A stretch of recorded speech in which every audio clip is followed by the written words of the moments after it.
இன்றைக்கி நம்ம பார்க்க போகிறது செட்டிநாடு கல்யாண வீட்டு ஸ்பெஷல் தெரக்கல் எப்படி செய்யலான்னு தான். ஒரு மிக்ஸி ஜாரில் 1 டீஸ்பூன் தனியா, 1/2 டீஸ்பூன் மஞ்சத்தூள், 4 காஞ்ச மிளகா இல்லை 5 காஞ்ச மிளகா, காரத்துக்கு ஏற்ப 1 டீஸ்பூன் சோம்பு சேர்த்து நல்லா பவுட்ரு ஆக்கிக்கணும். இந்த மாதிரி குக்கரில் தாளிக்கிறதுக்கு 2 டீஸ்பூன் எண்ணெய், ஒரு பட்டை, பெரிய வெங்காயம் நீல வாக்கில் வெட்டினது 2, ஒரு 6 பல்லு பூண்டு நீல வாக்கில் வெட்டினது, 3 பச்சை மிளகா.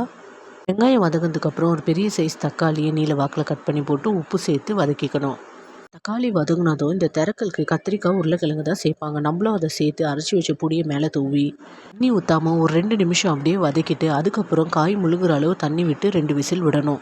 காய் வேகிறதுக்குள்ளே இன்னொரு மசாலாவை ரெடி பண்ணிடலாம். அதுக்கு ஒரு மிக்ஸி ஜாரில் கைப்பிடி அளவு தேங்காய், 1/2 டீஸ்பூன் கசகசா, 1 டீஸ்பூன் உடச்ச கடலை. கசகசா ஆப்ஷனல் தான், இந்த பதத்துக்கு அரைச்சி எடுத்தால் போதும். காய் வெந்துருச்சு. அரைச்சி வச்ச தேங்காய் பேஸ்ட்டு அதில் ஊற்றி ஒரு 5 நிமிஷம் கொதிக்க விட்டு லாஸ்ட்டில் கருவேப்பிலை கொத்தமல்லி தூவி இறக்குனீங்கன்னா சூப்பரான தெரக்கல் ரெடி.